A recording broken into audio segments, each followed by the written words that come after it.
Hey everybody, it's Angie from Trips with Angie, and we are sailing into Sydney, Nova Scotia, where we'll be taking the Celebrity Excursion, Lighthouses, and Fortress of Louisbourg. I'm really excited to take you along today. We're going to head down to the theater about 9 a.m. and we're anticipated to be back on the ship around 2. We headed down to the buses around 9:20. It was a short walk from the gangway to get onto the bus. It was a very large bus and it held about 45 people for our tour. And we set out for a 45-minute drive through Sydney. We had a great tour guide that narrated the entire way. This tour included a lighthouse and the Fortress of Louisbourg. The Fortress of Louisbourg is a recreation of a 1744 fort. We received a map of the area and a QR code for further information on the bus. I got the best picture of the lighthouse heading into the lighthouse area. We had about 15 minutes to explore the grounds around the lighthouse, and that was more than enough time. To give you a good idea of the area, so here's the lighthouse, and then here's looking out over the water to the fortress. You can actually see it pretty well, but I'll zoom in so you can see what an imposing impact it had on the landscape. In fact, most of the forces that attacked the fortress did so by land because they knew they wouldn't be able to access it by sea. The reason the fortress had to be recreated was because it was completely destroyed.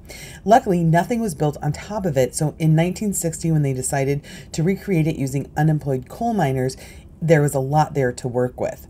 We pulled up to the fortress and our tour guide led us to a first stop at a recreated home of one of the leaders of the settlement. Now, this was a huge area and huge fortress, so there's a lot to see and we didn't have a lot of time. But we had a short presentation, about 10-15 minutes, where we received hot chocolate, they talked about the settlement, we had a chance to ask questions, and then go through the house with its period decorations. I think they did a great job here of recreating this house and what the items would have been inside it. It was a great way to start the tour.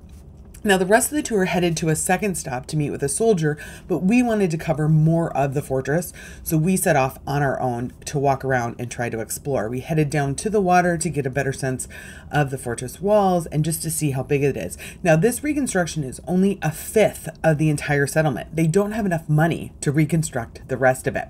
We headed down to the soldiers' quarters. The French soldiers were kind of the lowest on the caste system within the fortress. They just had one fireplace to try to keep warm, but interestingly enough, they did have toilets, even though the main houses used bedpans. There actually was a big issue at the fortress because the bedpans were put down into the street and contaminated the wells. So most people here drank rum. So we headed into one of the reconstructed areas that had a presentation on rum, and then we got to see more period decorations to the 1700s. I love this little secret door that obviously were for the caretakers of the home.